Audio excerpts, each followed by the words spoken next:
I'll take him. Is it train? Rolling. Yeah, You wait for the train? Yeah. Shoot the train. Okay. I can't tell what one is hard, but that doesn't mean anything. Speed. Okay. Close enough. Got speed? Yeah. Okay? Right. I beg to differ. You mentioned about letting people know. You talked about your shop steward came to you and said that, well, I can solve your problem. All too many times, people use that as a reason to join the union or a reason for not joining the union, that I can solve your problem. We hold too many high expectations toward joining the union. We can't solve all the problems. That's right. Joe touched on it earlier when he said that a large number of people,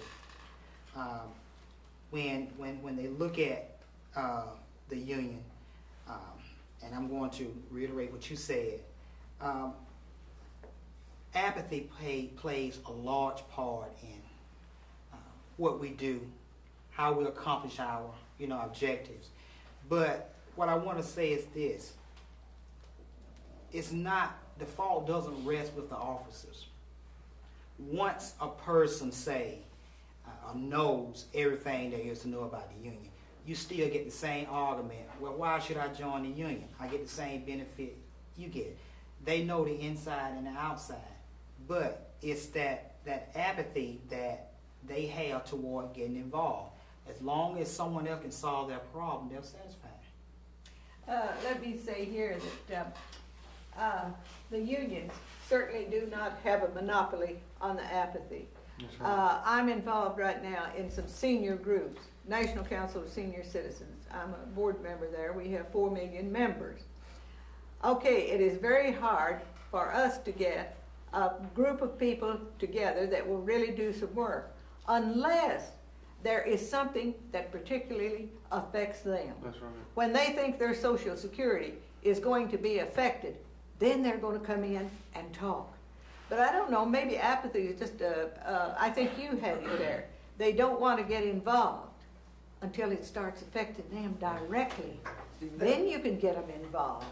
And we do need, you're right too, I think there, Sheila, on letting the people know. Because a lot of times, maybe they do not know. I know that's true in our senior groups. They don't know of all the benefits that are available to them. But that's because they don't attend meetings. It goes back to apathy again. Yeah, that's true. And Right, Joe? That's the thing about the problem with some of the unions is people are in the union. People look at the union as the president, the vice president, the person that handles the grievances.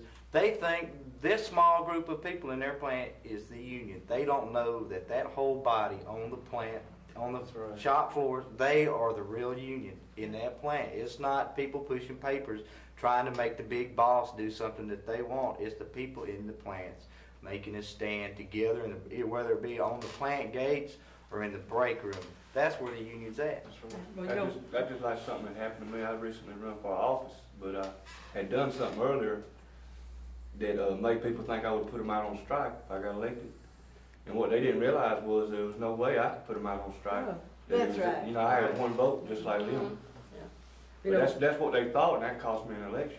Well, one of the things I say when people tell me, what are you going to do as an officer of the union? I say, hey, look in your mirror and ask, what are you going to do? I do Because the you're same the thing. union. They don't realize it. They got, you got one vote just like they do. And it's hard to get that across to them. In a lot of ways, you were asking about, how do you stop the backsliding and how does all that. But in a way, I think the job that we have today is as tough as it may have been, although it's very different than 34.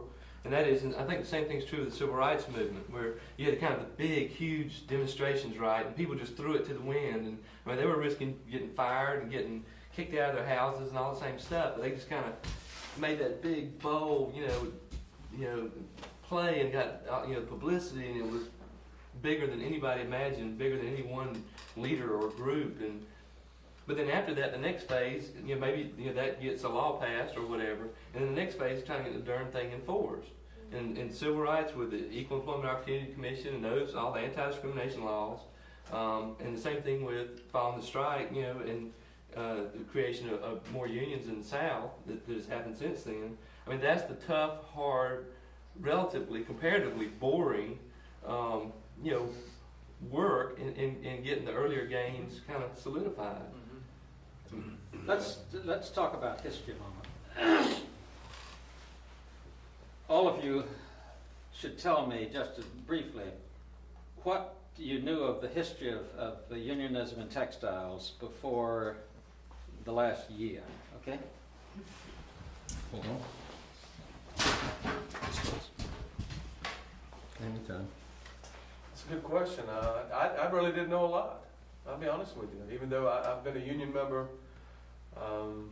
13, 14 years, ever since I've been at Fieldcrest Cannon, I've been an officer of my local with five years now. I've been a shop steward 10 years. As far as history of my local even, I know very little.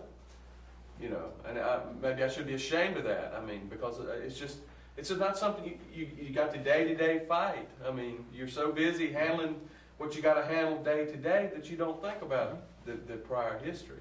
You're just on that. You got your nose to the ground and you're doing it day to day. I mean, I know very little about the last year. Let's not kid ourselves about that. The labor movement has not done a real good job of labor education. Mm-hmm. That's my personal opinion. Mhm. Maybe some of you would have a different opinion, but I don't think that they have done a real good job of labor education. If they had, you would have known more about it.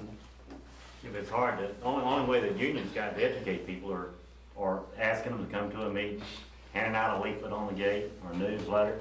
And so we're very, very limited. So the only thing really that the people see about unions, especially down south, is what's on TV or radio. And what do they show on TV and radio? Bad news. Nobody, says a plane landed today, no accident, but if one crashes, you hear all about it, right? That's right. And just like if somebody's on a strike, you'll see something about that strike every day. It might be 15 minutes or 5 minutes, but you'll see it. If it goes on for a year, you'll see something about that strike every day.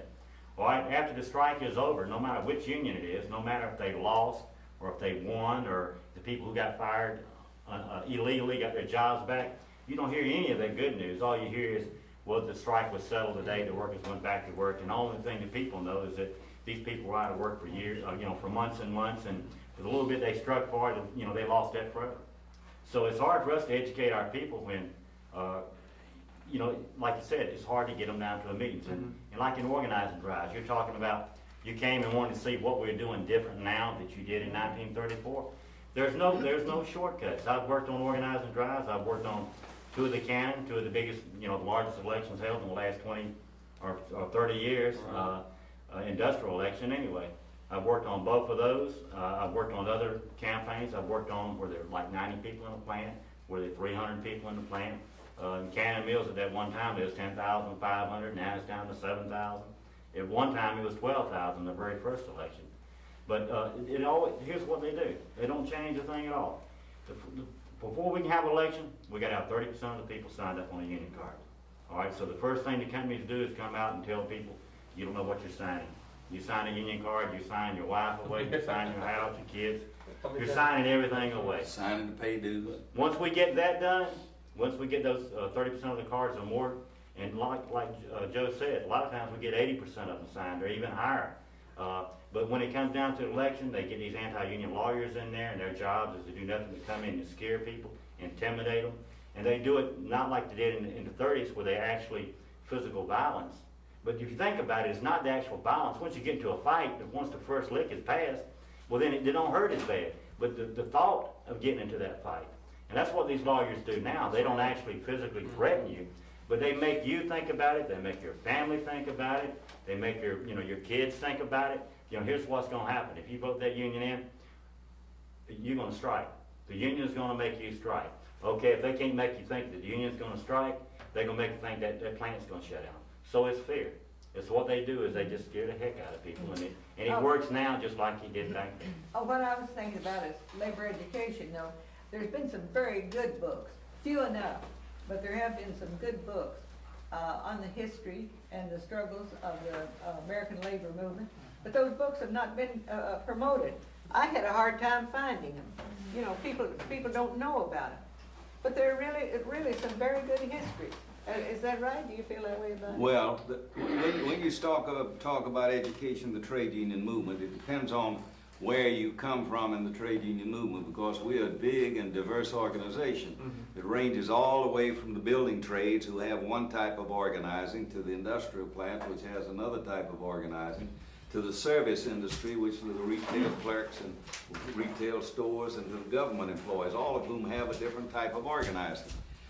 But there are some unions who, as a basic principle, say that we believe in education. There are some unions who say if you got a troublemaker, send him over to the education courses and eventually we'll get rid of him in some fashion. Take the Lady Garment Workers Union. They have an education department. There are other unions that have an education department. There is another thing though. Historians, mark my word, historians up until recent time made history how? History of the kings, the wars, the big names, and that was history. History of the little people like us? Never. That's right. That is changing.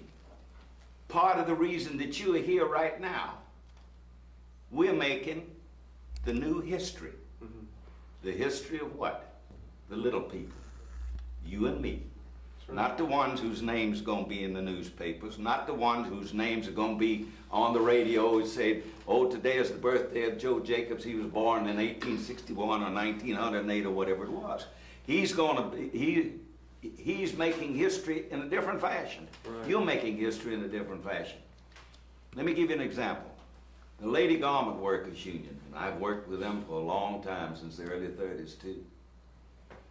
When they first set up their education department, they funded it. They had people like Fania Cohen and Mark Starr who wrote pamphlets, who wrote leaflets, who had education classes. When we organized the local in Atlanta, Local 122, named after the New York local, which was number 22, big dressmakers local. This was a dressmakers local. We were bringing history to Atlanta. What did we have? I was a member of the teachers union. We had a class in how to run your union meeting. We had a class in the history of the union. We had a class in how to use your union contract. We had a tap dancing class. We had a girls basketball team. And I never played basketball in my life, but we got somebody to do it. We had all kinds of classes, and the people, when they first got organized, were enthused about it. They wanted to do it. We had all kinds of enthusiasm. We were educating those people, and out of those people, we built a strong union. That's why when I said about the jackpot union, you put your money in, you pull that jackpot, that ain't the union. The ILG says it's a way of life. Think about it. A way of life. If your union does for you what it ought to do, it should be a way of life. It should educate you. Man brings a book here. Now you tell me, if I went down to, what mill? Fieldcrest County? Fieldcrest County. And said, you know, we had a meeting with one of your employees and he brought a book down there to him. He said, you better take a look at that guy. He's going to be a troublemaker. You mean he can read? Part of the basis on which we have built the trade union movement, the civil rights movement too, is because those of us in trade unions believed in free education for everybody. We believe that people ought to be able to read and write. And if you can read and write, it'll open your eyes. And if it opens your eyes, you begin to see the world around you. And if you see the world around you, you want to improve yourself. That's right.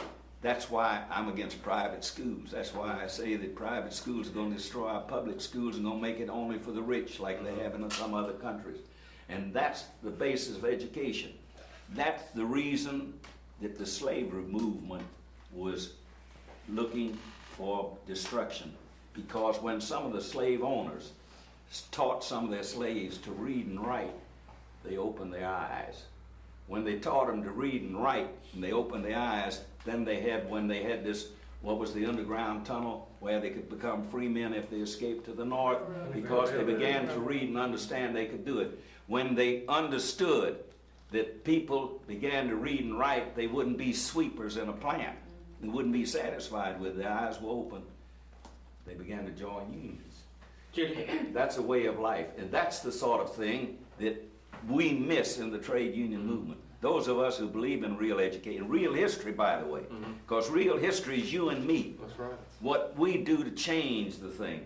And we can change those things if we have coalitions and if we keep our eyes open. I'm preaching again. Well, we're enjoying it. Reverend, you did all right. All right, real quick. When your organizers, the union comes to town or you're trying to organize, what do people say to you when they hear the word union? What are all those anti-union myths and stories that they throw at you that you have to hear? And what have you grown up with? We have 5 minutes. It's 5-2, okay? So, like, throw it around with each other. I don't know when that was, but some decades ago, some band of communists. Wait, say that again. Okay. And don't talk to each other. You don't talk to me. I don't know when it was just some elusive past. I don't know. It wasn't the 30s. It was like maybe, who knows? It was like the 40s or 50s. Somewhere or, back yeah, there. it was just some elusive time, and a band of communists came and got us organized or caused trouble. There was trouble and there was violence, and then they left in the middle of the night and took Called the ads. treasury. That's right. They took all the money. That's what they said. That's And they did what? took all the money. They took all the money. That's what you heard about. Yeah, that's what they said. Unions, yeah. That's what they said. I've heard stories from a lot of the older people that I go house call on, no matter what kind of industry they're in. They'll give some story about a friend of theirs, father or mother, decided to join a union and they lost the election and the union went and deserted them Yeah. and they lost their house and the union didn't care once they didn't win the And election. it's all poppycock. It is. But the word communist, though, Yeah. because of the word communist, there's a case called the Hartsville Print and Dye. We had an election there of the United Textile Workers. It was a real hard-fought one with all the things that take place in an election. We lost it by just a few votes. And as we walked away from the plant, and I was there at the counting of the votes, we walked away, the superintendent walked over to me and says, well, that ought to treat you goddamn communists that you can't take over this mill. I said, you know, I was getting ready to leave and go back and let these folks stew in their own juice because they didn't vote for the union. But I said, when you call me a communist, I said, we gonna have a collective bargaining agreement here. We stayed for the next 3 days. We got affidavits of what the company had done, and they had done a lot of things to try and destroy the election. We had the election set aside. We proved a majority of cards. That was the first case in the National Labor Relations Board where we were certified as the collective bargaining agent for the people. We got a contract finally in the darn thing. We didn't have to strike it. We finally were able to do it by cutting off the water because it was a print and dye place, and we were able to control it through the help of the garment workers up in New York. And when we got the contract, and they signed it, I asked them to bring that superintendent in of the mill. They brought him in. And I said, you remember you called me a communist. Now what you gonna call me? Sir? Okay, we were talking about history. Basically, I've always been a ferocious reader, but most of everything that I knew about the labor movement came about, I guess, several years ago. As Roosevelt's friend of mine had gotten me involved with what it would be like to be a steward. I see this huge volume of books, and it just struck my imagination, what's, inside these books, and I began to read. And the more I, dove into the books, the more fascinated I became. And, we've talked in and around about racism, we've talked about apathy, we've talked about fear. But one thing that I did learn was that it took a coalition of the races referring to the labor movement. You had the AFL, then you had the CIO later on to join, but there was a separation between blacks and white. And I began to read A. Philip Randolph, his speech and what he said about a will to work together, a labor union, then the races must come together as one labor union.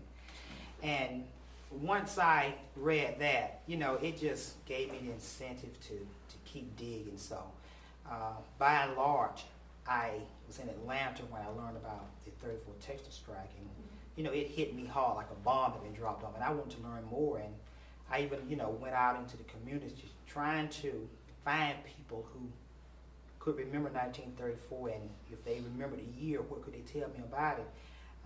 I am sad to say that there was one gentleman that I was told had a memory like an elephant, but he I believe have passed on, so I've not really got an opportunity to get him. But just knowing that this took place and the little bit that I read about it has really instilled, in me the drive to go, ever forward. In 1969, in Atlanta, Georgia State University, we established the Southern Labor Archives. In addition to that, we established a Georgia Labor Studies program, still in existence now. At our last meeting of this group called Organized Labor and Workmen's Circle that supports it, and they've got the regions to okay it. We've got all kinds of papers and documents of labor unions there from all over the South. We started another program. What was the new program? What we're doing right here, an audio-visual program of history of leaders of the trade union movement. When I say leaders, I'm not talking about Sidney Hillman, and I'm not talking about Lane Kirkland, and I'm not talking about the presidents of the international unions, but I'm talking about local leaders, people in the trade unions, in the local level, stewards, how they came into the union, what they did into the union, and we're developing that program. That's going to be part of the history of what we've developed, and we've published several of the histories, and with labor unions in the Atlanta area and outside the Atlanta area. We're going to keep on doing it. And that's part of our belief, that if you know history and you know what happened, then we may not make the same mistakes again. That was why I mentioned reading the books that have been written, the good books. Get the history of the But a labor lot of people movement. won't read. That's the reason we're showing it Good. on the audio visual. I guess you're right. You're- You're right. You were asking about, what you hear when that's brought up. I mean, the two basic things are, if you mess with the union, coming out of this 34 thing, if you mess with the union, you get fired. And even if you're successful, they'll shut the plant and you'll lose your job anyway. Right. Or you'll always have that stigmatism on you. And we ain't No gonna matter give what you any more than we would give you without a union. But then as soon as the union's gone, they forget it. But there is one very important one too, that I think, now this is, remember I'm talking 1934. I live in what is termed the Bible Belt of Tennessee. And the preachers at that time. We're in the Bible Belt here too. And all the preachers there were talking against unions. Well, they had everybody believing. No, we didn't have everybody, but they had a big majority of the very devout church people believing that if you join the union, you're going to hell. And people generally don't want to go to hell, so we had that obstacle. Now, do you have that one today? No, I've never heard of that one. We don't work on that position, That's wonderful. but I have worked it on large campaigns and small campaigns. But the two most feared things that I've run into on my house calling or talking with the people is that strike. Number one, they Strike. That's You- first you thing. all Yeah. put us on strike. We have to explain I to them can't that we afford to can't go on put them on strike. strike. Yeah. And plant closing. And then, a lot of times they say, well, if my boss even knew you were here talking to me, they would fire me. It's just. The big three. What is that? What is that if not straight out fear? That's The it. spirit. Now, I have ran into people that was afraid of the union and pointed to the Bible. When I was in Martinsville working on the Toltecs campaign, I ran into several people that tried to use the Bible to Mark of say the that. beast. Right. And Oh, yeah. I listened to, I listened anxiously to what they had to say. And after they had finished, I asked if they have a family Bible. And of course they said yes. I said, well, let's sit down at the table and let's read together. So I turned to the book of Ecclesiastes, and I turned to this section on labor, the scripture on labor, and talking about a worker should have a good reward for his labor. And their eyes lit up once they read that. And then I go on down, I believe it's about, I think it's 3rd chapter, 4th verse, I believe. I'll have to check it, but it reads where there are 2 or more workers gathered together, that if one falls, he has the other ones to pick them up. But if woe is he that stand alone, for if he fall, there's no one to help him up. I said, now, what is this whole chapter talking about? And they say labor. I said, now, how is this different from what you're trying to achieve now? That if you as employees stand together, we can accomplish much. But if you go at it alone, then you can achieve nothing. And that had an overall effect. It That's just changed good. the whole sense. That's good. I think that's wonderful. Well, Ms. Thornburgh, I think there's still the same thing that you were talking about in the 30s. I may not say you're going to hell, but I think there's economic retaliation. So I know in my own case, my father being a United Methodist minister, he was one of the few who supported the national boycott against J.P. Stevens. The National Methodist Church had endorsed Act II's position and had endorsed the boycott. But he was one of the few local ministers in South Carolina who supported that. And immediately we had some Stevens vice president and managers in our church, and immediately they started withholding money and tried to wreck the budget in retaliation for him taking that stand. So it hasn't changed that much. It hasn't changed that much. The only churches that didn't fight us, I hate to say this, but it's the truth, the only churches that didn't fight us was the Catholics and the Jews. That's right. You I know, think that's true today, I've too. seen on a lot of campaigns where the preacher stood at the pulpit and preached against the union, and a few months down the road, you're driving by and here they've got a new addition to their parking lot, a new barbecue stall. This last campaign in Kannapolis, the big Baptist church. Got Kannapolis. computers and all this money Right, for the right, kids to start an after-school tutorial program, and it was just right 2 days after the election. It was in the newspaper. I was like, they could at least waited a month. The company got the lawyers to write out this condemnation of the union, and the preacher put his signature on it, and I'm pretty sure he got a big fat addition to his bank account. Yeah. Now you see, that's a little different than it was in 34. Let me show you how. In 34 we had the mill villages. And in the center of the mill village there was a Baptist church. Yes. And the preacher of the Baptist church worked in the mill and was on the company's payroll. And the company donated the church. And the company donated the pews.